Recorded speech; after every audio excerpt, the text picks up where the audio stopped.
몸매 좋은 여자는 밤일도 잘할 것이라며 명절 대낮부터 저급한 성희롱을 퍼붓던 깡패들, 알고 보니 대한민국 최강 707 특임단장에게 뼈와 살이 분리되는 참교육을 당하는 이야기입니다. 가을이 가장 깊게 익어가는 때 민족의 명절인 추석이었다.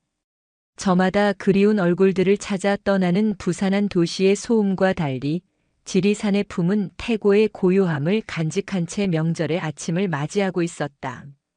하늘은 더없이 높고 푸르렀으며 계절의 화공이 흩뿌린 오색 단풍은 산의 능선마다 불타오르는 듯한 장관을 연출했다. 성큼 다가온 가을의 정취를 만끽하려는 등산객들의 발길이 간간히 이어졌지만 명절 당일인 만큼 산은 평소보다 한적하고 평화로웠다. 그 평화로운 산길을 오르는 한 여인이 있었다. 몸에 꼭 맞는 기능성 등산복은 군살 하나 없는 탄탄한 몸의 선을 그대로 드러냈고 질끈 묶어 올린 긴 머리카락 아래로 드러난 목선은 맑고 곧았다.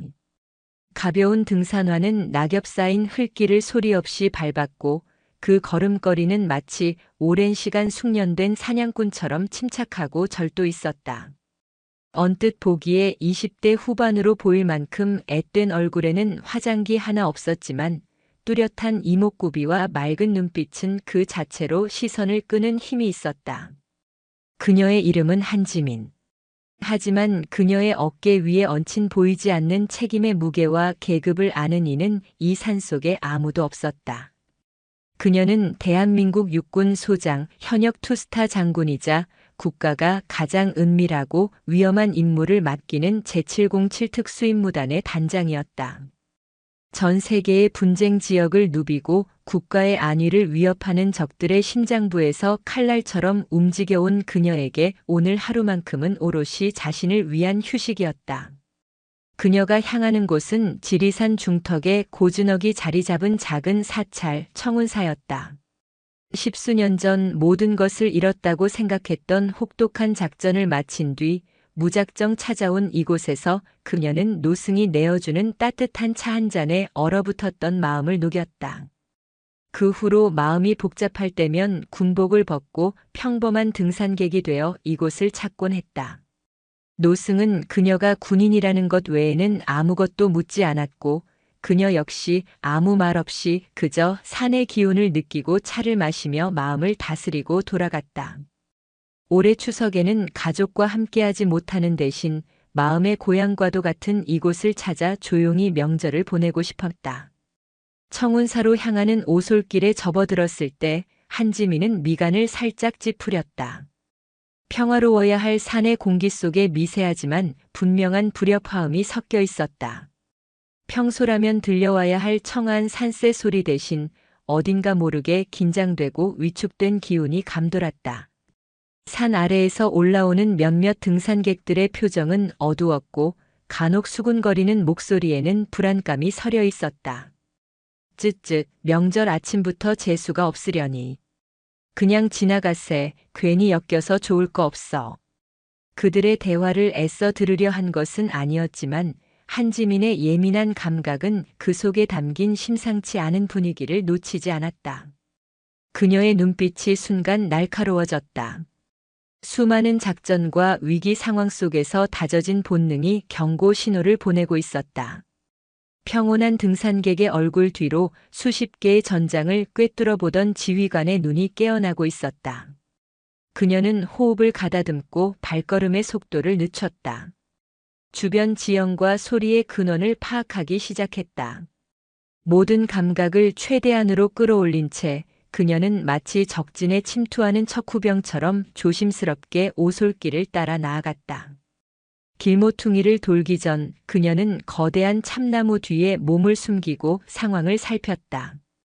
오솔길이 넓어지는 공터 약 200m 전방.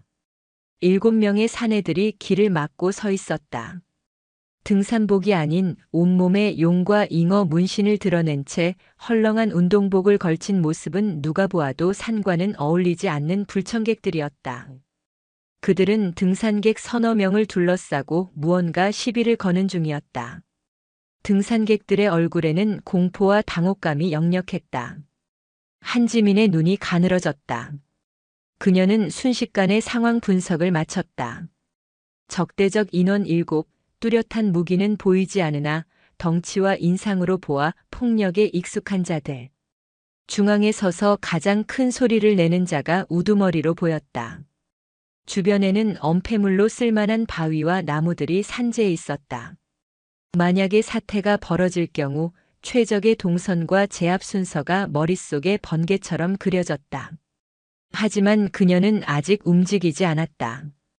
군인으로서 그녀의 힘은 국가와 국민을 지키기 위해 존재했다.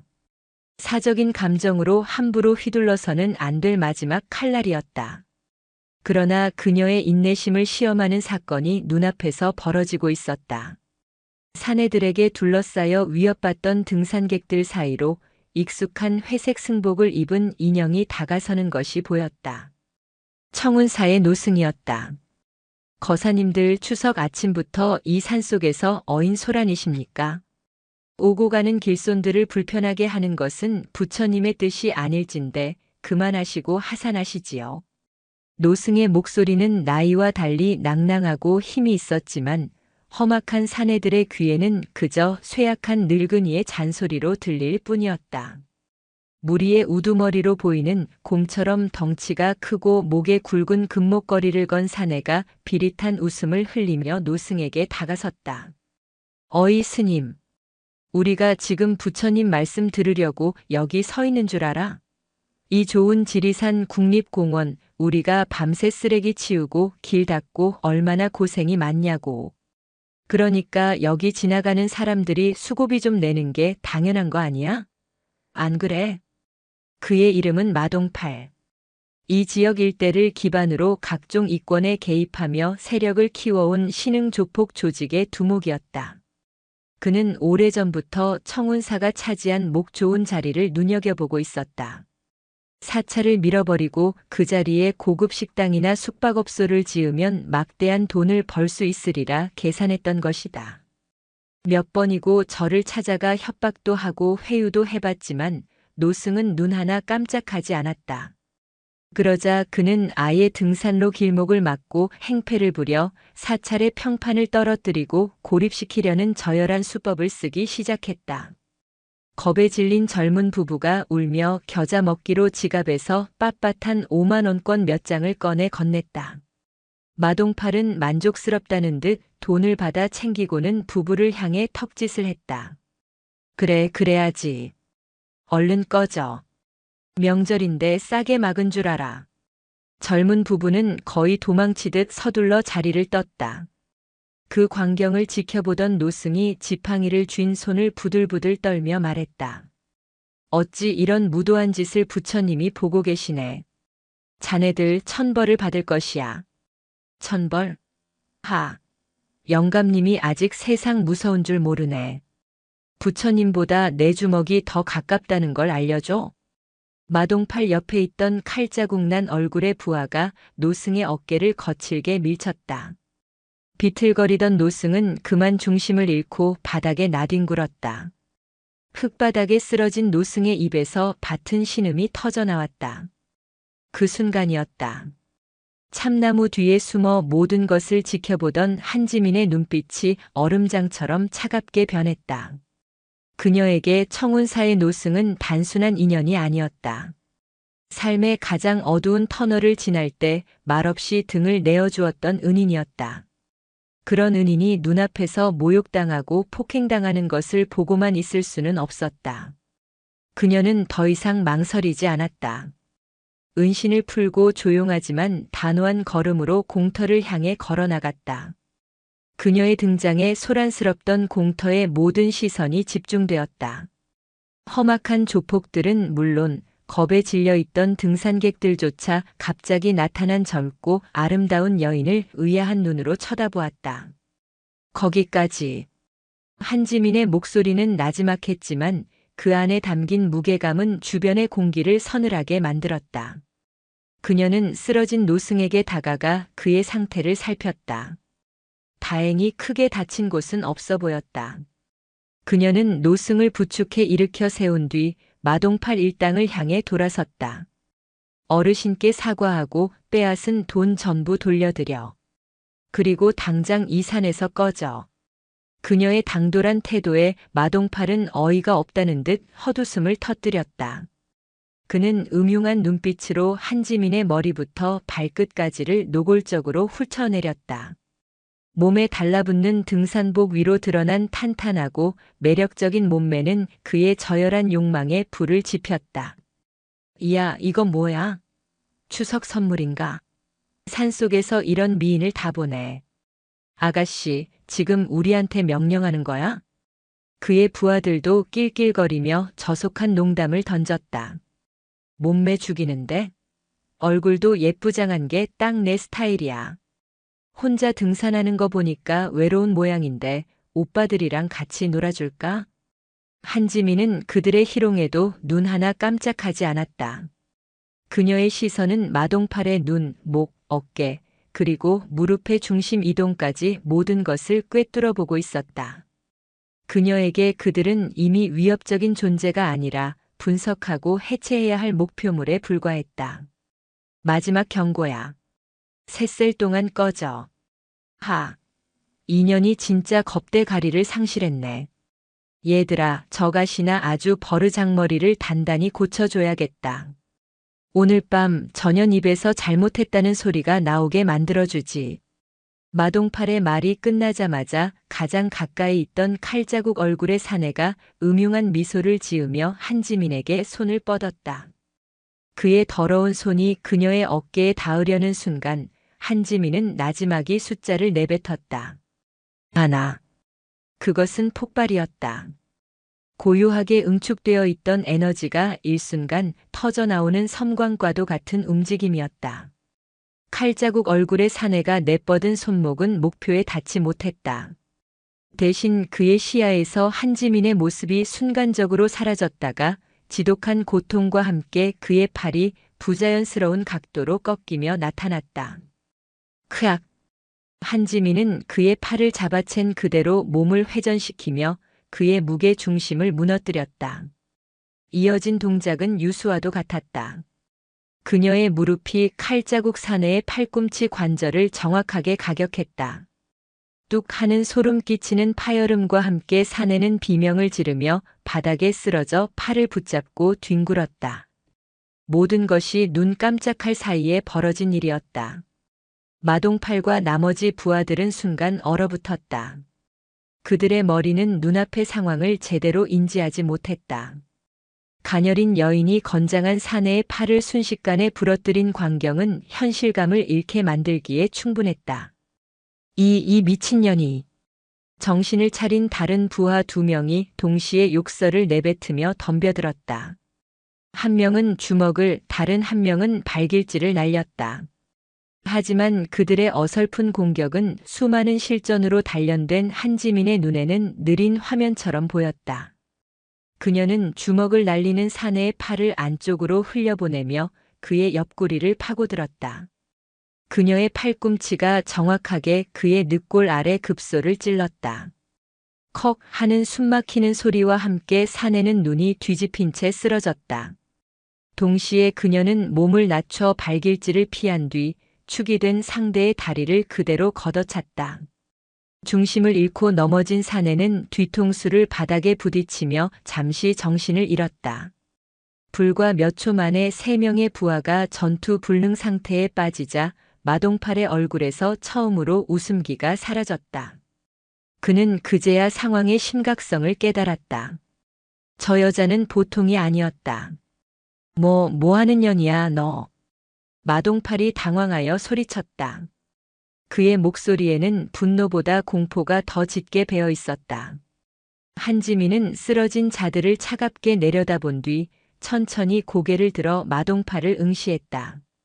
그녀의 눈빛에는 그 어떤 감정도 담겨 있지 않았다. 마치 곤충을 내려다보는 듯한 무감정한 시선이었다. 그 시선에 마동팔은 본능적인 위협을 느꼈지만 동시에 수컷의 오기가 끌어올랐다. 부하들이 보는 앞에서 여자 하나에게 겁을 먹었다는 것을 인정할 수 없었다.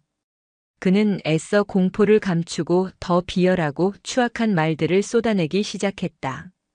하, 그래. 운동 좀 했나 보네. 근데 말이야, 여자는 힘만 세다고 되는 게 아니야. 침대에서는 어떨지 궁금한데, 내 그 잘난 기술, 밤에도 쓸만한가? 그의 노골적인 성희롱에 남은 부하들도 억지 웃음을 지으며 거들었다.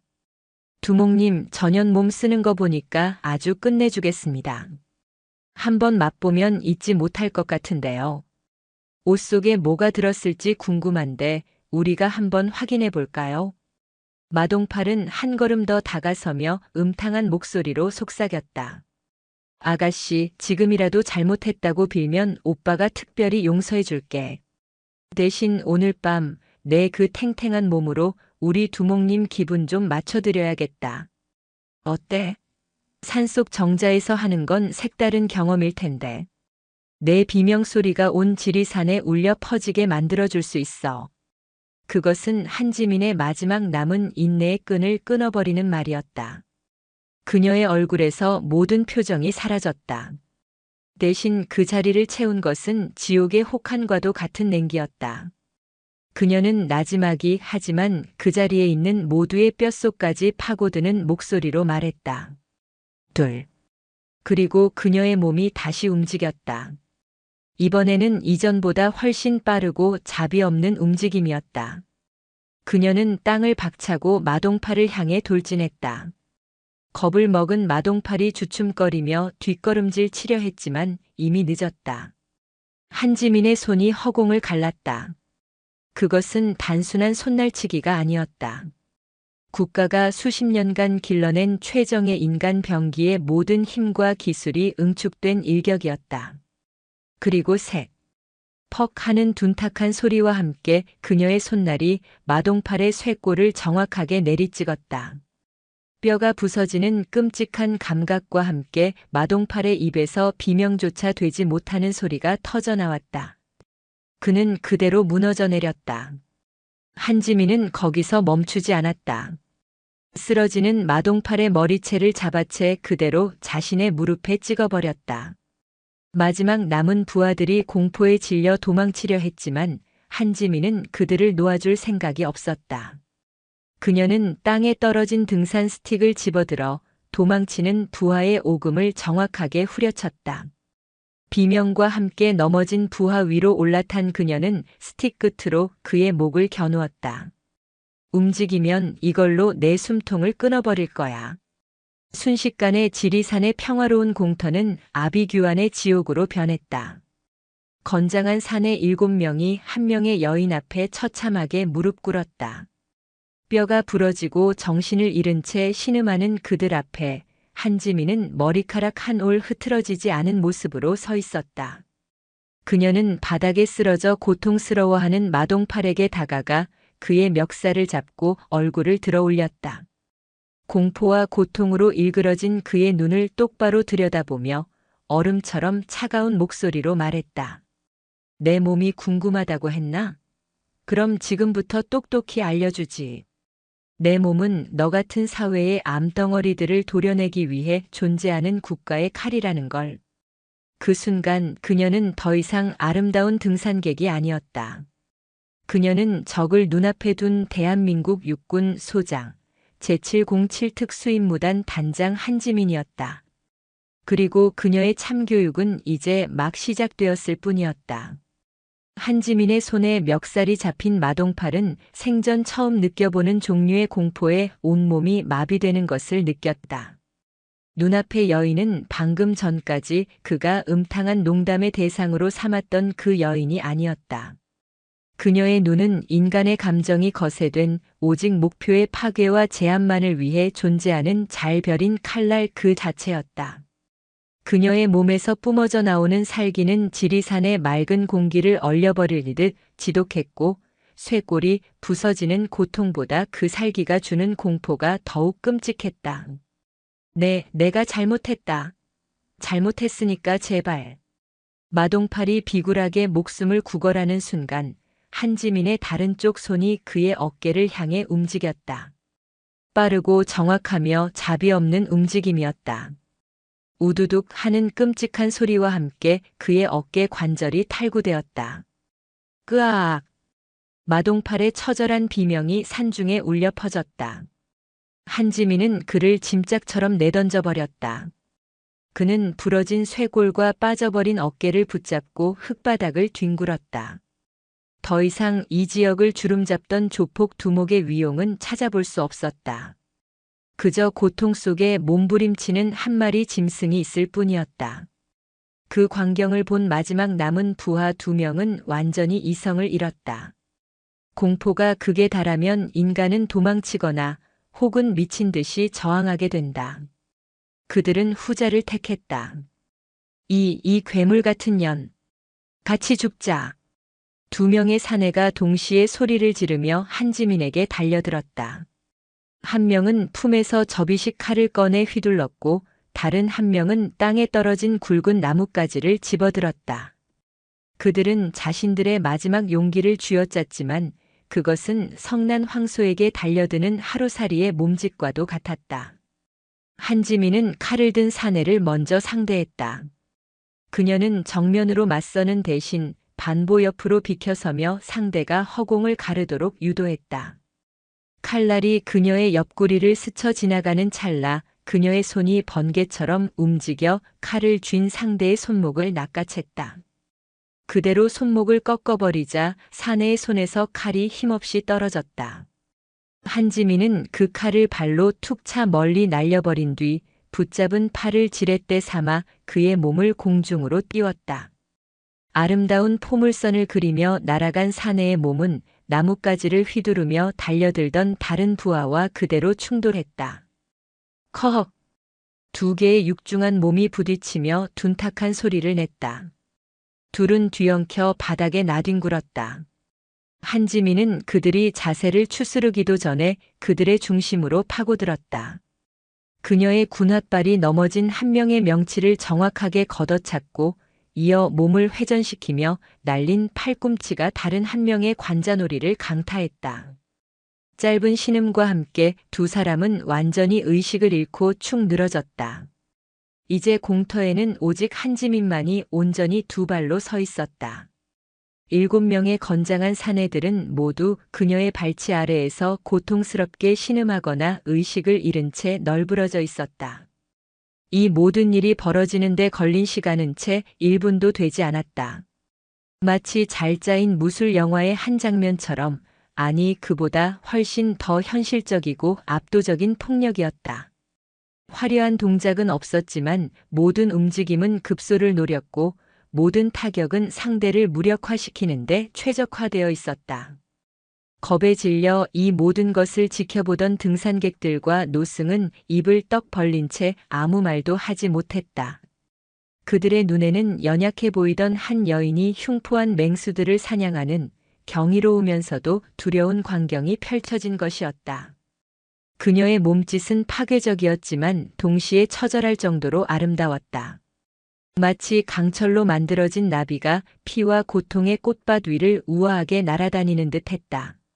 한지민은 거친 숨 한 번 몰아쉬지 않고 자신의 손을 내려다보았다. 가녀리고 흰 손이었지만 이 손은 지난 수십 년간 강철보다 단단한 무기를 쥐고 수백 수천 번의 타격을 연마해 온 흉기였다. 그녀는 천천히 가장 먼저 제압했던 칼자국 얼굴의 사내에게 다가갔다. 그는 부러진 팔을 붙잡고 공포에 질린 눈으로 그녀를 올려다보고 있었다. 너희 같은 쓰레기들은 힘의 논리를 신봉하지. 약한 자를 짓밟고 강한 자에게 복종하는 것. 그것이 너희의 유일한 법이니까. 그녀는 나직하게 말하며 그의 부러진 팔을 군홧발로 지그시 밟았다. 으악! 지금부터 내가 너희의 새로운 법이 되어주지. 너희가 다른 사람에게 주었던 고통과 공포를 아주 조금이나마 직접 체험하게 해주겠다. 그녀는 다른 사내들에게도 다가가 그들이 다시는 저항할 엄두도 내지 못하도록 관절을 꺾고 급소를 눌러 극심한 고통을 선사했다. 그것은 고문이 아니었다. 철저히 계산된 무력화 과정이었다. 그녀의 얼굴에는 분노나 증오의 감정이 없었다.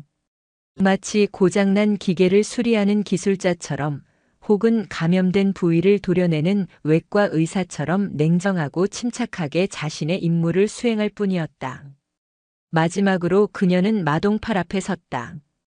그는 거의 반쯤 정신이 나간 상태로 중얼거리고 있었다. 살려줘, 제발 살려줘, 뭐든지 할게. 내 몸이 궁금하다고 했지?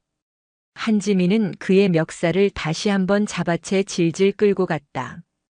그녀는 그를 공터 한가운데에 있는 커다란 바위 앞으로 끌고 갔다. 내 비명소리가 온 지리산에 울려 퍼지게 만들어주겠다고도 했고, 그녀는 마동팔의 멀쩡한 쪽 손을 바위 위에 올려놓았다. 그리고는 근처에 떨어져 있던 사람 팔뚝만 한 굵기의 나뭇가지를 주워들었다. 마동팔의 눈이 공포로 새하얗게 물들었다. 그는 앞으로 벌어질 일을 예감하고 미친 듯이 발버둥 쳤다. 안 돼. 제발. 안 돼. 이것이 대가다. 한지민은 짧게 말했다. 내 더러운 입으로 여성을 희롱하고 내 추악한 욕망으로 평화를 깨뜨린 대가. 그리고 감히 대한민국 군인의 명예를 더럽히려 한 대가다. 그녀는 나뭇가지를 든 팔을 높이 쳐들었다. 지켜보던 등산객 중 한 명이 비명을 지르며 눈을 가렸다. 노승은 그저 조용히 눈을 감고 합장할 뿐이었다. 그리고 이것은 경고다. 다시는 이 신성한 산에서 그리고 이 땅 어디에서도 너희 같은 버러지들이 무고한 시민들을 위협하는 일은 용납하지 않겠다는 나 한지민의 경고다. 다음 순간 나뭇가지는 무자비하게 아래로 내리꽂혔다. 둔탁한 파열음과 함께 인간의 것이라고는 믿기 힘든 끔찍한 비명이 지리산의 고요한 아침을 갈기갈기 찢어놓았다. 강철 나비의 날갯짓이 휩쓸고 간 자리에는 오직 처절한 응징과 서슬퍼런 정의만이 남아있었다. 마동팔의 비명은 길게 이어지지 못했다. 극심한 고통에 그는 결국 정신을 잃고 말았다. 그의 으스러진 손에서는 붉은 피가 흘러나와 차가운 바위 위로 번져나갔다. 한지민은 피 묻은 나뭇가지를 아무렇지 않게 옆으로 던져버렸다. 그녀의 눈빛은 여전히 한 점의 동요도 없이 차가웠다. 그녀는 정신을 잃은 마동팔의 뺨을 가볍게 몇 차례 쳤다. 일어나. 아직 신문은 시작도 안 했으니까. 찬물을 끼얹은 듯한 그녀의 목소리에 마동팔이 가늘게 신음하며 눈을 떴다. 고통과 공포로 흐려진 그의 눈에 비친 한지민의 모습은 저승사자와도 같았다. 너 대체 정체가 뭐야, 경찰이야? 경찰? 한지민은 코웃음을 쳤다. 내가 경찰이었다면 내 놈들 손발이 아직 몸에 붙어 있었을 거다. 나는 경찰보다 훨씬 더 효율적으로 문제를 해결하는 조직에 속해 있으니까. 그녀는 마동팔의 멱살을 잡고 그의 얼굴을 자신의 눈앞까지 끌어당겼다. 서로의 숨결이 느껴질 만큼 가까운 거리에서 그녀는 얼음처럼 차가운 목소리로 속삭였다. 내 놈들, 이 저를 차지하려고 이런 짓을 벌이는 거지. 사찰 뒤편의 부지를 노리고 있는 건설사 양진건설. 대표 이름은 양진태. 맞나? 마동팔의 눈이 경악으로 커졌다. 어떻게 이 여자가 그 모든 것을 알고 있는지 그의 머리로는 도저히 이해할 수 없었다. 그의 표정 변화만으로도 모든 것이 사실임을 확인한 한지민은 말을 이었다. 양진태가 시켰나? 저를 괴롭혀서 헐값에 넘기게 만들라고. 그리고 그 뒤를 봐주는 건 남원경찰서 서장 박철규. 내 놈들이 등산객들 주머니를 털어번 돈의 일부는 박 서장의 주머니로 들어갔을 테고. 어떻게 그걸? 질문은 내가 한다. 한지민은 그의 부러진 쇄골 부위를 손가락으로 가볍게 눌렀다. 마동팔의 얼굴이 고통으로 하얗게 질렸다. 내 놈들의 계획은 뭐였지? 오늘 추석 당일에 무슨 짓을 하려고 했던 거야? 단순히 등산객들 돈이나 뜯으려고 모인 건 아닐 텐데. 고통과 공포 앞에서 마동팔의 마지막 저항심은 모래성처럼 무너져 내렸다. 그는 모든 것을 실토하기 시작했다. 그의 말은 한지민의 예상을 한치도 벗어나지 않았다. 그들은 오늘 일부러 큰 소란을 피워 등산객들의 발길을 끊고 밤이 되면 술에 취한 척 절에 불을 지를 계획이었다. 작은 화재로 위장의 노승에게 겁을 주고 결국 스스로 절을 포기하고 떠나게 만들 심산이었다. 양진태와 박철규 서장 모두와 말을 맞춘 계획이었다. 한지민의 눈빛이 더욱 차갑게 가라앉았다. 이것은 단순한 조폭의 행패가 아니었다. 지역의 토착 비리 세력이 결탁하여 벌이는 거대한 범죄였다. 개발업자의 탐욕과 부패한 공권력이 만나 수백 년의 역사를 간직한 사찰과 그곳을 찾는 시민들의 평화를 위협하고 있었다. 그녀의 머릿속에 과거의 기억이 스쳐 지나갔다. 먼 이국의 땅 내전으로 폐허가 된 도시에서 벌어졌던 일이었다. 정부군 사령관이 반군에게 몰래 무기를 팔아넘겨 자신의 배를 불리고 있었고 그 때문에 수많은 부하들과 민간인들이 목숨을 잃었다. 한지민의 팀은 그 부패한 사령관을 제거하는 임무를 맡았었다. 그때 그녀는 깨달았다. 국가를 위협하는 적은 언제나 국경 너머에만 있는 것이 아니라는 것을. 국민의 신뢰를 배신하고 자신의 사리사욕을 채우는 내부의 적이야말로 가장 위험하고 추악한 존재라는 것을. 지금 그녀의 눈앞에 있는 마동팔과 그 배후의 양진태, 박철규가 바로 그런 자들이었다. 그들은 총과 칼 대신 돈과 권력으로 사람들을 위협하고 공동체를 파괴하는 암적인 존재였다. 모든 자백을 들은 한지민은 조용히 일어섰다.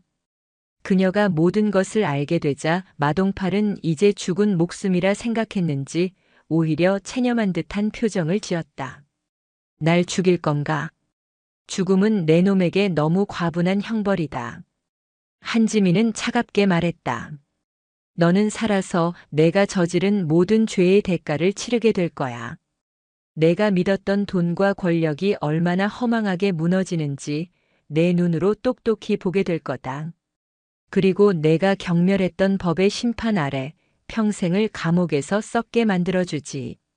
그때 모든 상황이 끝나기를 기다리고 있던 노승과 등산객들이 조심스럽게 그녀에게 다가왔다. 한 젊은 등산객이 떨리는 목소리로 물었다. 저 정말 괜찮으십니까? 혹시 어디 다치신 곳은? 한지민은 그를 향해 고개를 돌렸다.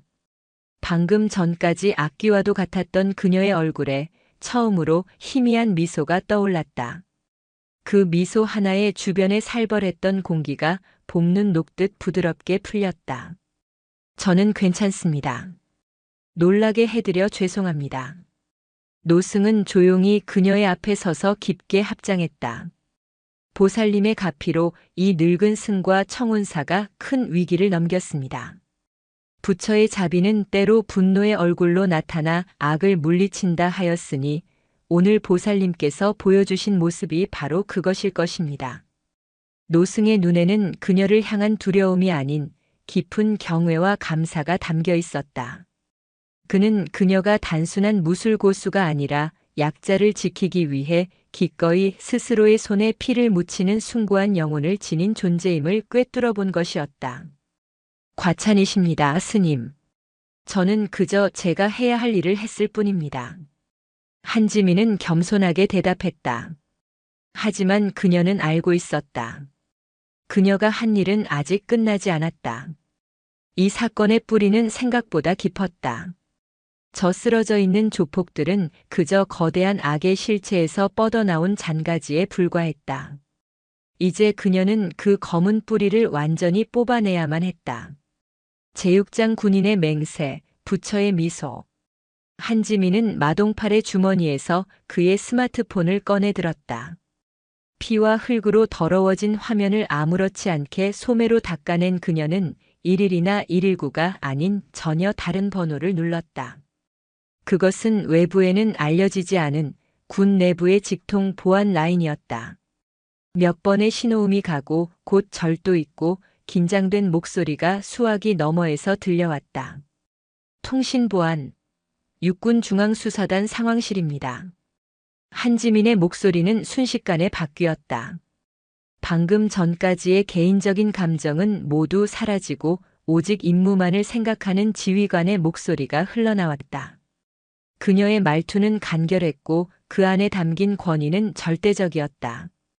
여기는 제707 특수임무단장, 육군 소장 한지민이다. 수화기 너머의 상황실 장교는 숨을 삼키는 소리를 냈다.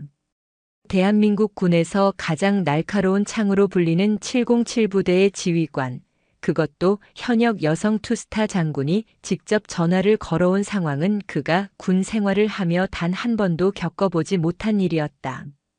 충성. 단장님 무슨 일이십니까? 현재 위치, 지리산 국립공원 청운사 입구 등산로. 조직폭력배 7명을 제압, 신병을 확보했다. 이들은 지역개발업자 및 부패 경찰과 연계하여 사찰 부지 강탈 및 방화를 시도하려 했다. 민간인 피해자 다수 발생. 한지민은 현장 상황을 군더더기 없이 정확하게 보고했다. 그녀의 보고를 듣는 장교의 등에서는 식은땀이 흘렀다. 지금부터 내 지시를 정확히 이행하도록. 첫째, 관할 부대인 제31보병사단 헌병특수임무대에 즉시 출동 명령을 하달하여 현장을 확보하고 용의자들의 신병을 인수하라. 둘째, 이 사건은 민간 경찰, 특히 남원경찰서의 개입을 철저히 배제한다. 경찰청 본청 수사국에 직접 협조를 요청하여 합동수사본부를 꾸리도록. 셋째, 양진건설 대표 양진태, 남원경찰서장 박철규 총경을 핵심 용의자로 특정하고 즉시 출국금지 조치 및 강제수사에 착수할 준비를 하라. 모든 진행 상황은 1시간 단위로 나에게 직접 보고하도록. 이상. 충성. 단장님 명령 접수했습니다. 즉시 조치하겠습니다. 전화를 끄는 한지민은 스마트폰을 바닥에 쓰러진 마동팔의 가슴팍 위로 던져버렸다. 이제 모든 것은 시작되었다. 그녀의 손을 떠난 명령은 거대한 톱니바퀴가 되어 이 지역에 수년간 뿌리 내려온 부패의 사슬을 분쇄하기 시작할 것이었다. 그녀가 모든 조치를 마쳤을 때 노승이 조용히 다가와 말했다. 이제 소임은 다 마치신 듯하니 절에 올라가 차나 한잔 하시지요. 오늘 아침 새로 딴 찻잎으로 우려낼 참입니다. 한지민은 잠시 망설였다. 하지만 곧 고개를 끄덕였다. 피비린내 나는 싸움이 끝난 뒤 따뜻한 차 한 잔의 평화는 그녀에게 꼭 필요한 것이었다. 그녀는 등산객들에게 괜찮으니 먼저들 가시라고 손짓한 뒤 노승을 따라 청운사로 향하는 돌계단을 올랐다. 청운사의 작은 다실은 고즈넉하고 평화로웠다. 풍경 너머로 지리산의 웅장한 능선이 한눈에 들어왔고 은은한 묵향과 갓 우려낸 차 향기가 마음을 차분하게 가라앉혔다. 노승은 말없이 찻잔을 채워 그녀의 앞에 놓았다. 10년 전 장군께서 처음 이곳을 찾으셨을 때를 기억합니다. 노승이 조용히 입을 열었다. 그때 장군의 눈은 길을 잃은 새와 같았지요. 온몸에 보이지 않는 상처를 가득 안고서도 어디서 쉬어야 할지 모르는 듯 보였습니다. 한지민은 말없이 찻잔을 들어 한 모금 마셨다. 따뜻한 기운이 온몸으로 퍼져나갔다. 그때 스님께서 내어주신 차 한 잔이 저를 다시 일어서게 했습니다. 제 안에 남아있던 마지막 인간성을 지켜주셨습니다. 제가 한 것은 아무것도 없습니다. 그저 부처님의 자비를 전했을 뿐이지요. 다시 일어선 것은 장군 안에 있던 강인한 의지였습니다. 오늘 보니 그 의지는 더욱 단단하고 날카로워져 세상을 어지럽히는 악을 베는 칼이 되었구려. 두 사람 사이에는 더 이상 많은 말이 필요 없었다. 차를 마시는 동안 멀리서 군용 헬리콥터의 프로펠러 소리가 들려오기 시작했다. 한지민의 명령을 받은 헌병대가 도착한 것이었다. 한지민은 자리에서 일어났다. 이제 가보아야겠습니다, 스님. 다음에 오실 때는 부디 오늘처럼 피비린내를 몰고 오지 않으시길, 그저 평화로운 길손으로 오시길 부처님께 기도하겠습니다. 노력하겠습니다. 짧은 인사를 마치고 다시를 나서는 한지민의 등 뒤로 노승의 나지막한 목소리가 들려왔다. 장군. 군인의 맹세는 나라를 지키는 것이고 부처의 미소는 중생을 구하는 것이라 들었소. 오늘 장군의 모습에서 나는 그 둘을 모두 보았습니다. 한지민은 걸음을 멈추지 않았지만 그녀의 입가에 희미한 미소가 떠올랐다. 그녀는 청운사를 내려와 헌병대원들이 분주하게 움직이는 현장으로 향했다. 방금 전까지 아비규환이었던 공터는 이제 완벽하게 통제되고 있었다. 헌병대장인 젊은 소령이 그녀를 발견하고 달려와 우렁찬 목소리로 경례했다. 충성, 소령 강태욱. 명받들고 현장에 도착했습니다. 수고했다. 용의자들은 현재 모두 결박하여 후송 대기 중입니다. 저항은 없었습니다. 잘했다. 지금부터 이 사건의 모든 지휘는 내가 직접 맡는다. 자네는 내 지시만 따르면 된다. 예, 알겠습니다, 단장님. 한지민은 팔짱을 낀 채 제압당한 채 끌려나가는 조폭들과 곧 닥쳐올 자신의 운명도 모른 채 탐욕에 눈이 멀어있을 양진태와 박철규를 생각했다. 그녀의 추석 휴일은 이렇게 끝났다. 하지만 그녀는 조금도 아쉽지 않았다. 그녀는 군인이었다. 군인의 맹세는 휴일이라고 해서 사라지는 것이 아니었다. 국민이 있는 곳 어디든 위협이 있다면 그곳이 바로 그녀의 전선이었다. 지리산의 웅장한 산세를 등지고 서 있는 그녀의 모습은 마치 이 나라의 평화를 수호하기 위해 그 자리에 서 있는 거대한 산맥의 일부처럼 보였다. 부처의 미소를 지키기 위해 기꺼이 금강역사의 얼굴을 하는 것. 그것이 바로 그녀 한지민이 짊어진 숙명이었다. 한지민의 명령이 떨어지고 채 30분이 지나지 않아 지리산의 고요는 새로운 종류의 소음으로 채워졌다. 산 아래에서부터 들려오는 육중한 엔진음과 땅을 울리는 진동은 일반 차량의 것이 아니었다. 곧이어 위장색을 띤 군용 트럭과 지휘 차량들이 흙먼지를 일으키며 등산로 입구를 향해 질주해 왔다. 차에서 내린 것은 평범한 병사들이 아니었다. 방탄 헬멧과 전술 조끼로 무장하고 소총을 든 채 일사불란하게 움직이는 헌병 특수임 무대의 대원들이었다. 그들의 움직임에는 한치의 망설임이나 혼란도 없었다. 마치 수십 번이나 훈련한 것처럼 그들은 신속하게 등산로 입구의 폴리스라인보다 훨씬 더 위압적인 통제선을 설치하고 민간인들의 접근을 완벽하게 차단했다.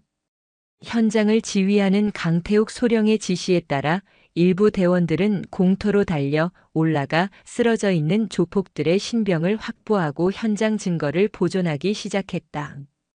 그들의 냉철하고 기계적인 움직임은 방금 전까지 이곳에서 벌어졌던 조폭들의 저열한 폭력과는 질적으로 다른 국가 공권력의 서슬퍼런 무게감을 여실히 보여주었다.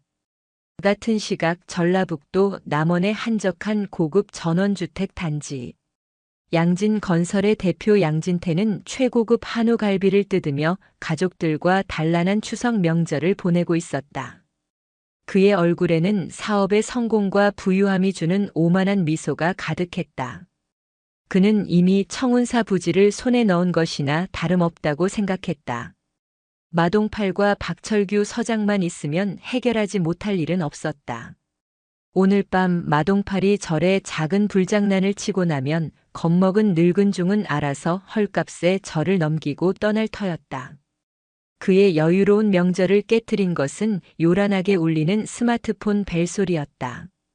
발신인은 마동팔의 오른팔인 김 실장이었다. 이 새끼가 명절 당일에 웬 전화야? 양진태는 짜증스럽게 전화를 받았다. 김 실장, 일은 잘 되어가나? 지금쯤 스님네들 오줌 좀 지리고 있으려나? 수화기 너머에서는 예상했던 의기양양한 목소리 대신 다급하고 겁에 질린 목소리가 흘러나왔다. 대표님, 큰일 났습니다. 동팔이 형님이랑 애들이 전부 당했습니다. 뭐? 그게 무슨 소리야? 웬 미친 여자가 하나 나타나서 순식간에 7명을 전부 다 작사를 내놨다고 합니다. 지금 현장에 있던 막내가 겨우 도망쳐서 전화했는데 뼈 부러지고 난리도 아니랍니다. 양진태의 미간이 구겨졌다. 미친 여자 하나가 조폭 7을? 말도 안 되는 소리였다. 그는 김 실장을 무능하다는 듯이 질책했다. 장난해? 너희들 여자 하나 제대로 처리 못해서 나한테 징징거리는 거야? 알아서 처리해. 필요하면 돈을 주든 땅에 묻든. 아니, 대표님. 그게 그런 차원이 아닌 것 같습니다. 지금 산 입구에 군인들이 쫙 깔렸답니다. 헌병이라고 아예 접근도 못하게 막고 있답니다. 군인? 헌병? 양진태의 뇌가 처음으로 정지했다. 단순한 폭행 사건에 왜 군대가, 그것도 헌병이 출동한단 말인가. 그의 오만했던 얼굴에서 웃음기가 사라지고 불안의 그림자가 드리워졌다. 그는 일단 상황을 파악하기 위해 자신의 가장 든든한 뒷배인 남원 경찰서장 박철규에게 전화를 걸었다. 박철규 서장 역시 자신의 관사에서 명절 특선 영화를 보며 느긋하게 휴식을 취하고 있었다. 양진태의 다급한 전화를 받았을 때만 해도 그는 대수롭지 않게 생각했다. 양 대표 명절인데 무슨 일이야? 마동팔이 또 사고 쳤나? 양진태로부터 자초지종을 전해 들은 그는 코웃음을 쳤다. 웬 여자가 조폭들을 때려 눕혔다고. 허허, 그거 재미있는 일이네. 요즘 여자들이 좀 드세긴 하지. 거기다 헌병까지 출동했다고.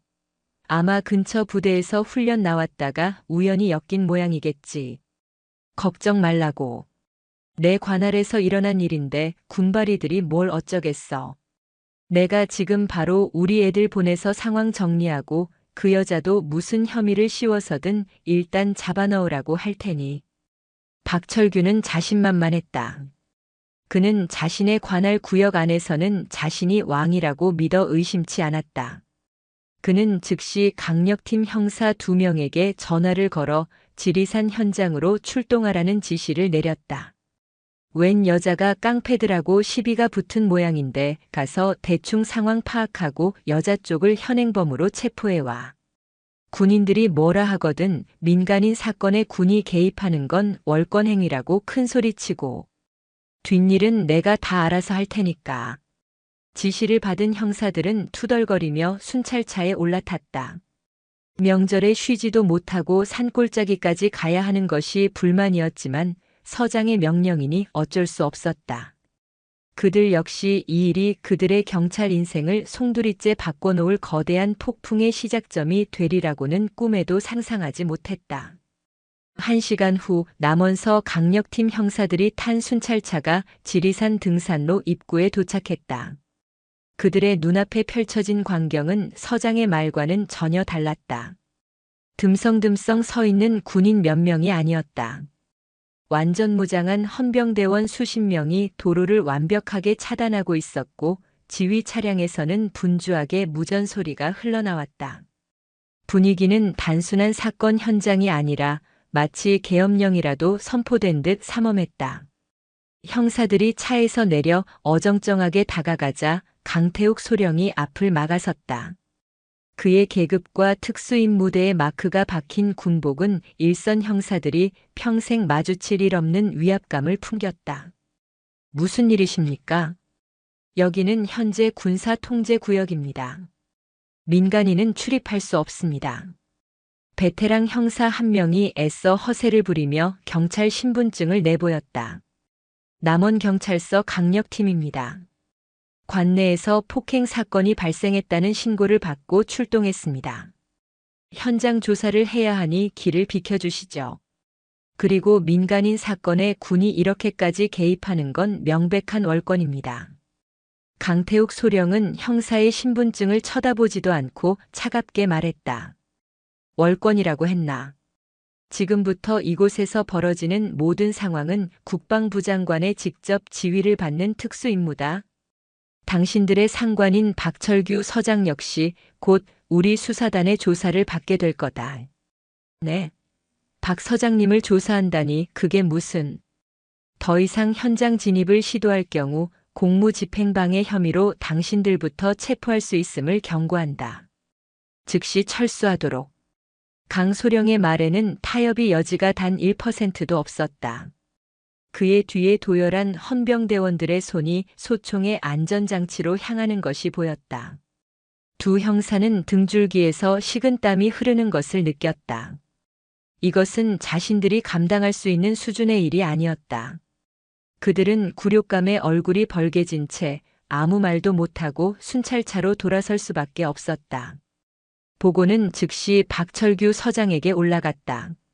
자신의 부하들이 군인들에게 문전박대당하고 심지어 자신이 조사를 받게 될 거라는 말까지 들었다는 보고에 박철규는 자리에서 벌떡 일어났다.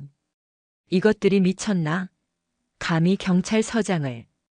그는 분노에 차올라 지방경찰청에 아는 선배에게 전화를 걸었다.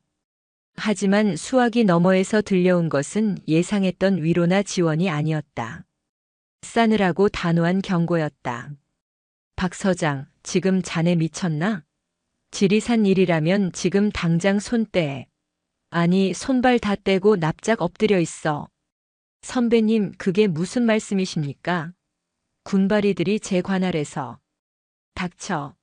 지금 그 군바리가 누군지 알아? 육군 소장이야. 별 2개짜리 장군이 직접 현장에서 지휘하고 있다고. 국방부 조사본부랑 중앙수사단이 직접 움직이는 사건이야. 우리 청장님도 지금 국방부 쪽 전화 받느라 정신이 없어. 괜히 엮였다가 옷 벗는 수준으로 안 끝나, 임마. 알아들었어? 뚝. 전화는 일방적으로 끊겼다. 박철규는 스마트폰을 든 채 그 자리에 얼어붙었다. 소장 별 2개 장군이 직접 지휘 그의 머릿속이 하얗게 비어버렸다. 마동파를 박살낸 그 미친 여자의 정체가 현역 투스타 장군이었다는 말인가. 상상조차 할 수 없는 현실 앞에 그의 다리가 후들거리며 힘이 풀렸다. 그는 그대로 의자에 주저앉았다.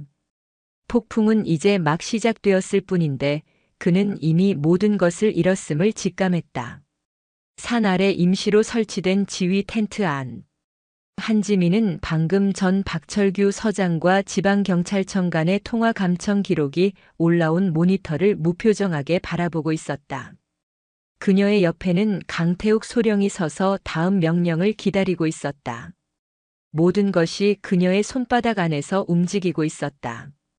거미줄에 걸린 벌레들이 뒤늦게 발버둥 치는 모습을 거미는 그저 조용히 지켜볼 뿐이었다. 그녀는 따뜻한 커피를 한 모금 마셨다. 폭풍의 눈은 이토록 고요했다. 새벽이 밝아오기도 전 대한민국 남쪽의 작은 도시 남원은 거대한 폭풍의 중심으로 변해 있었다. 한지민의 명령은 단순한 현장 통제를 넘어 부패의 뿌리를 뽑기 위한 전격적인 작전으로 이어졌다. 마동팔로부터 받아낸 자백과 그의 스마트폰에서 확보한 디지털 증거들은 군정보부대의 분석을 통해 순식간에 구체적인 물증으로 변모했다. 통화 기록, 계좌 이체 내역, 주고받은 문자 메시지들은 양진태와 박철규, 그리고 마동팔로 이어지는 검은 삼각형의 실체를 명백히 드러내고 있었다. 한지민은 더 이상 기다리지 않았다. 강소령. 지금 즉시 제35보 병사단 5분 전투대 기부대와 헌병특임대 병력을 동원 3개의 목표를 동시에 타격한다. 그녀는 지휘 텐트 안의 대형 모니터에 3개의 지점을 띄웠다.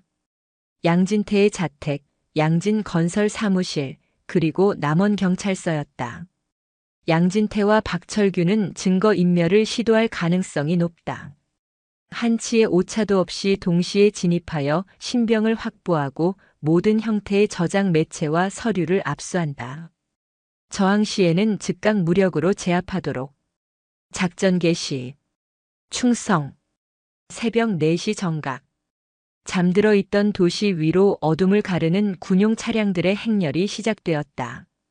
작전은 한 편의 영화처럼 은밀하고 신속하게 진행되었다. 양진태는 자신의 호화로운 침실에서 악몽을 꾸다 깨어났다. 헌병이 나타나고 박철규와의 통화가 여의치 않자 그는 밤새 잠을 이루지 못했다. 어떻게든 상황을 수습하기 위해 날이 밝는 대로 돈과 인맥을 총동원할 생각이었다. 하지만 그에게 아침은 오지 않았다.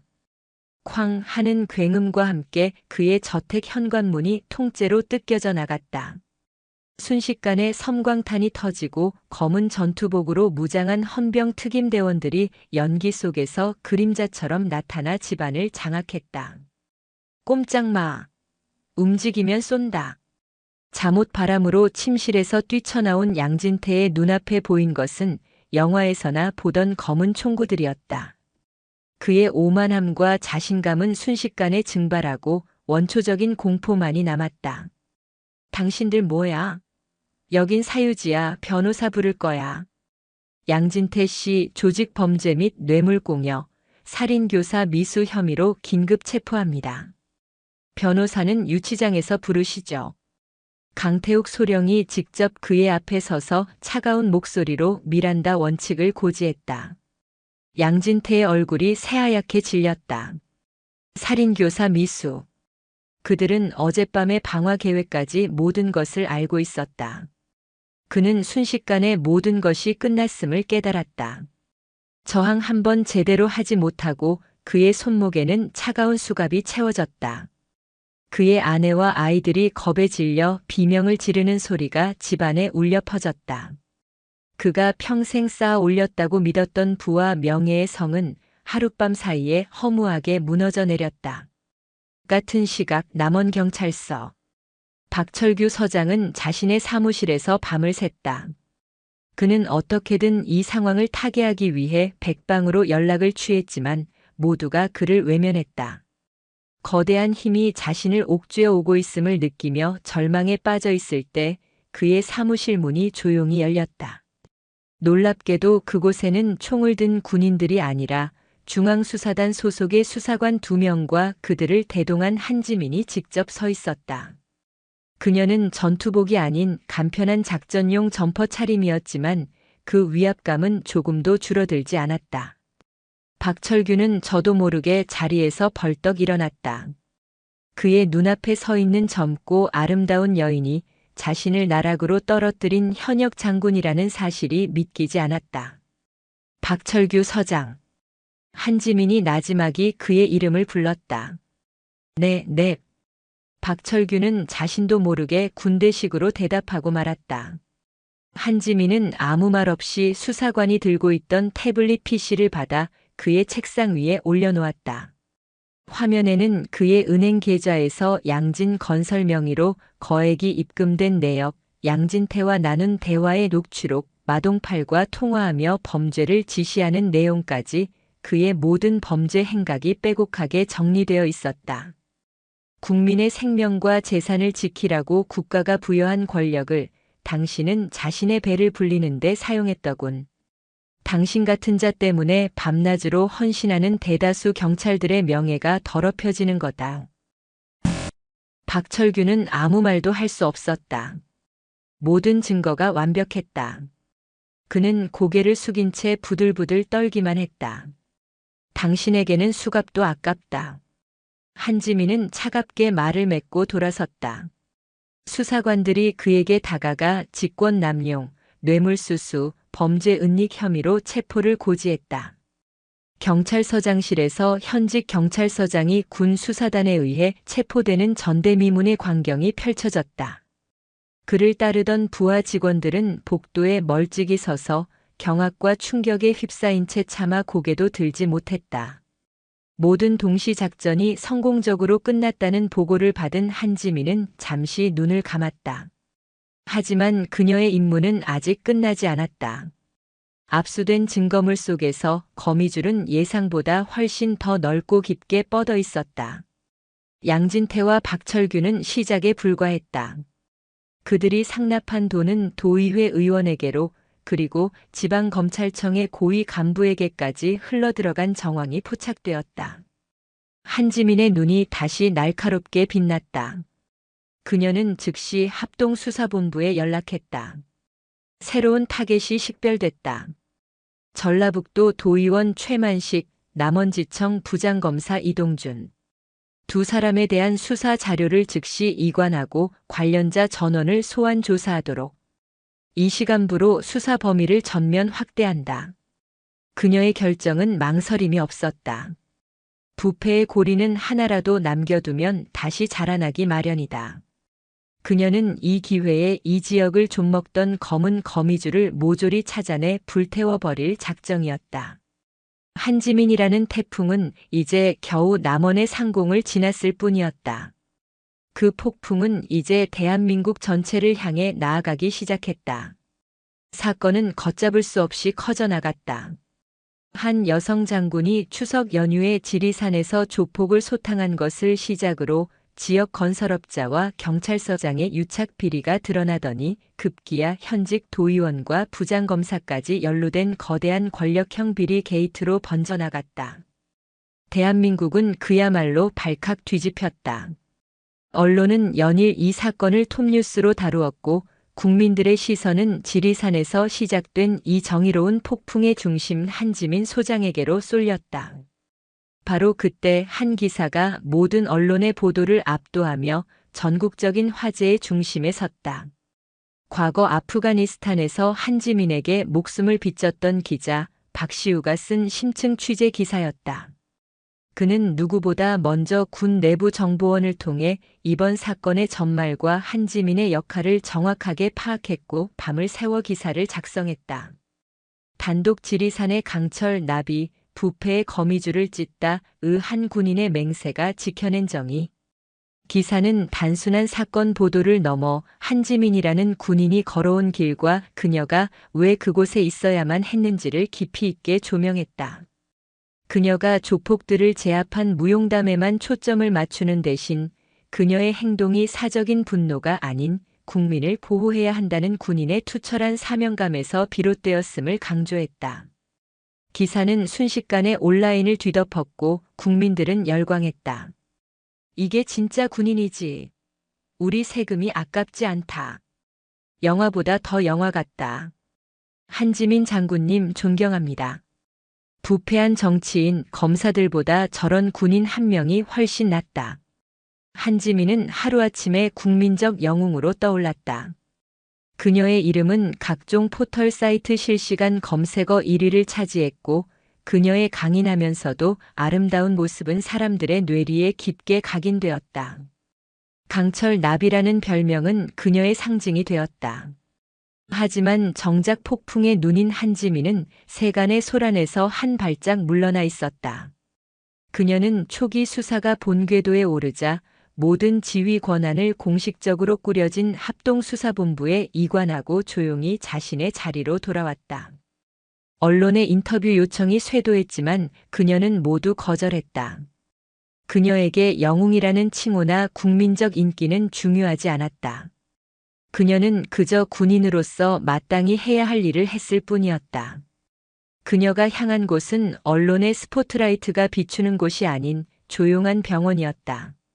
그곳에는 사건 당일 공터에서 겁에 질려있던 등산객들과 타박상을 입었던 청운사의 노승이 검사를 위해 입원해 있었다. 그녀는 조용히 병실을 찾아 그들의 안부를 물었다. 괜찮으십니까? 병원비나 다른 필요한 것은 없으신지요? 등산객 부부는 그녀를 보자마자 거의 울먹이며 감사 인사를 전했다. 장군님, 저희가 어떻게 이 은혜를 정말 감사합니다. 평생 잊지 않겠습니다. 별 말씀을요. 오히려 제가 더 일찍 개입하지 못해 놀라게 해드린 것 같아 죄송합니다. 앞으로는 안심하고 산에 오르셔도 됩니다. 그녀는 노승의 병실도 찾았다. 노승은 건강에 큰 이상은 없었지만 안정을 위해 며칠 더 입원하기로 한 상태였다. 스님 괜찮으십니까? 덕분에요. 그런데 장군께서는 괜찮으십니까? 온 나라가 장군 이야기로 떠들썩하던데 그 소음 속에서 마음은 편안하신지요? 노승은 그녀의 안위보다 마음을 먼저 물었다. 한지민은 옅게 미소 지으며 대답했다. 저는 군인입니다, 스님. 소음 속에서 평정을 유지하는 것은 저의 가장 기본적인 훈련 중 하나입니다. 그녀는 병원을 나와 마지막으로 한 곳을 더 들렀다. 최상층부의 특별 허가를 받아 모든 조사가 진행 중인 군 교도소의 특별 면회실로 향했다. 잠시 후 수의를 입은 두 명의 남자가 그녀의 앞에 앉았다. 완전히 몰락해버린 전직 건설사 대표 양진태와 전직 경찰서장 박철규였다. 며칠 만에 그들은 폭삭 늙어 보였다. 모든 것을 잃은 자의 공허한 눈빛만이 남아있었다. 한지민은 아무 말도 하지 않았다. 그저 차가운 유리병 너머로 그들을 조용히 응시할 뿐이었다. 그녀의 그 침묵이 수만 마디의 질책보다 더 무겁게 그들을 짓눌렀다. 양진태와 박철규는 그녀의 시선을 감당하지 못하고 고개를 푹 숙였다. 그들은 그제야 깨달았다. 자신들이 적으로 돌린 것이 단순히 한 명의 여자가 아니었다는 것을. 그것은 돈이나 권력으로는 결코 이길 수 없는 국가와 국민을 향한 한 군인의 신념 그 자체였다는 것을. 한지민은 그들의 비참한 모습을 잠시 지켜본 뒤 조용히 자리에서 일어나 면회실을 나섰다. 더 이상 그들에게 쏟을 시간은 없었다. 추석 연휴가 끝나갈 무렵 한지민은 다시 청운사를 찾았다. 이번에는 누구의 방해도 받지 않는 온전한 혼자만의 방문이었다. 절은 언제나처럼 고요했고 추석 내내 이어진 소란이 거짓말처럼 느껴졌다. 퇴원한 노승이 그녀를 반갑게 맞으며 다시 따뜻한 차를 내어주었다. 두 사람은 말없이 다실에 앉아 동쪽 하늘이 서서히 밝아오는 것을 지켜보았다. 지리산의 웅장한 능선 너머로 장엄한 여명이 밝아오고 있었다. 어둠을 밀어내고 세상을 비추는 그 붉은 빛은 마치 모든 부패와 불의를 불태운 뒤 찾아온 정의의 새벽처럼 보였다. 이제야 진정한 평화가 찾아온 듯합니다. 노승의 말에 한지민은 조용히 고개를 끄덕였다. 그녀의 마음에도 오랜만에 평온이 찾아왔다. 그녀는 이번 휴가에 평화를 얻으러 왔다가 대신 평화를 지키기 위한 전쟁을 치렀다. 하지만 그 결과로 더 큰 평화를 되찾았으니 그것으로 좋겠다. 정의의 여명 속에서 한 군인은 비로소 자신의 짧은 휴식을 마감하고 있었다. 하지만 그녀가 지켜낸 이 땅의 평화는 이제 막 새로운 아침을 맞이하고 있었다. 시간은 흘러 계절의 경계가 희미해졌다. 지리산의 단풍은 마지막 불꽃을 태운 뒤 낙엽이 되어 흙으로 돌아갔고 산의 정상에는 첫눈이 내렸다는 소식이 들려왔다. 대한민국을 떠들썩하게 했던 지리산 게이트는 한지민이라는 고요한 태풍이 휩쓸고 간 뒤 거대한 후폭풍을 남겼다. 그녀가 뽑아낸 검은 뿌리는 생각보다 훨씬 더 깊고 광범위하게 이 사회에 퍼져 있었다. 국회에서는 특별검사팀이 꾸려졌고 수사는 전방위로 확대되었다. 양진태와 박철규의 자백을 시작으로 수십 명의 부패한 정치인, 공무원, 법조인들이 줄줄이 쇠고랑을 찼다. 국민들은 연일 터져나오는 추악한 비리의 실체에 분노했지만 동시에 그 거대한 암덩어리를 단칼에 도려낸 한 군인의 존재에 깊은 위안과 희망을 얻었다. 무너졌던 정의에 대한 신뢰가 역설적으로 가장 비정한 폭력을 행사하는 군인의 손에 의해 다시 세워지고 있었다. 그리고 그 모든 소란의 중심에 있었던 한지민은 마치 처음부터 존재하지 않았던 사람처럼 모든 언론과 대중의 시야에서 완벽하게 사라져 있었다. 경기도 이천. 대한민국 육군 특수전사령부. 이곳은 민간인의 시계와는 전혀 다른 시간과 논리로 움직이는 국가 안보의 최전선이자 가장 날카로운 심장이었다. 그 중에서도 제707 특수임무단의 막사는 특전사령부 내에서도 가장 깊숙하고 은밀한 곳에 자리 잡고 있었다. 백호부대라는 별칭으로 더 유명한 이곳은 살아있는 전설로 불리는 대한민국 최정예 요원들의 본산이었다. 한지민은 자신의 집무실 창가에 서서 연병장에서 벌어지는 요원들의 혹독한 훈련 모습을 무표정하게 내려다보고 있었다. 지리산의 평화로운 등산객이 아닌 어깨 위에 빛나는 두 개의 별이 선명한 육군 소장 707 특임단장 본연의 모습이었다. 그녀의 집무실은 화려함과는 거리가 멀었다. 책상과 회의용 테이블, 그리고 벽을 가득 메운 거대한 한반도 위성사진과 작전 지도가 전부였다. 책상 위에는 그녀의 영웅적인 활약을 다룬 신문 스크랩 대신 북한 특수부대의 최신 동향과 국제 테러 조직의 활동에 대한 기밀 보고서만이 놓여 있었다. 그녀의 시선이 책상 한쪽에 놓인 작은 목각 인형에 잠시 머물렀다. 지리산을 떠나오기 전 청운사의 노승이 그녀의 손에 쥐어준 작은 동자승 인형이었다. 장군의 마음속에 깃든 분노가 너무 커져 길을 잃을 때 이 동자의 미소를 보며 부디 평정을 찾으시게. 노승의 말이 귓가에 맴도는 듯 했다. 그녀는 조용히 인형을 손에 쥐었다. 거칠고 굳은 살이 박인 군인의 손 안에서 동자승은 평화롭게 미소 짓고 있었다. 똑똑. 노크 소리와 함께 부단장인 강철중 대령이 집무실로 들어섰다. 그는 한지민이 가장 신이 많은 부관이자 수많은 작전을 함께 해온 전우였다. 단장님 요청하신 보고서입니다. 수고했네. 강 대령은 보고서를 내려놓으며 잠시 망설이다 입을 열었다. 저 단장님. 이번 일로 전국이 떠들썩합니다. 덕분에 특전사 지원율이 사상 최고를 기록했다고 합니다. 특히 707에 들어오고 싶어하는 젊은이들이 줄을 섰답니다. 모두 단장님처럼 되고 싶어서 말입니다. 그의 말에는 자랑스러움과 존경심이 묻어 있었다. 하지만 한지민의 표정에는 변화가 없었다. 우리는 칭찬을 받기 위해 이 일을 하는 게 아니다, 강 대령. 그녀는 창밖으로 시선을 돌리며 말했다. 우리는 이름 없이, 빛도 없이 국가가 가장 어두운 곳에 있을 때 기꺼이 그림자가 되는 자들이다. 대중의 환호는 신기루와 같아. 그 신기루에 취하는 순간 우리는 칼날의 예리함을 잃게 될 거다. 부대원들에게도 정신교육을 다시 한번 철저히 시키도록. 예, 알겠습니다. 강 대령은 군말 없이 경례하고 물러갔다. 그는 알고 있었다. 자신의 지휘관이 원하는 것은 영웅이라는 칭호가 아니라 조국의 완벽한 안보라는 것을. 잠시 후 한지민은 집무실을 나섰다. 그녀가 향한 곳은 부대 내에서도 최고 등급의 보안을 자랑하는 지하작전 브리핑실이었다. 육중한 강철 문이 열리자 어둠 속에서 수십 개의 모니터 불빛이 그녀를 맞았다.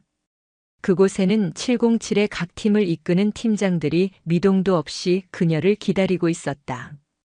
공중 침투, 해상 침투, 대테러, 폭파, 정보 등 각 분야의 최고 전문가들이자 그녀의 손발이 되어 가장 위험한 임무를 수행하는 그림자들이었다.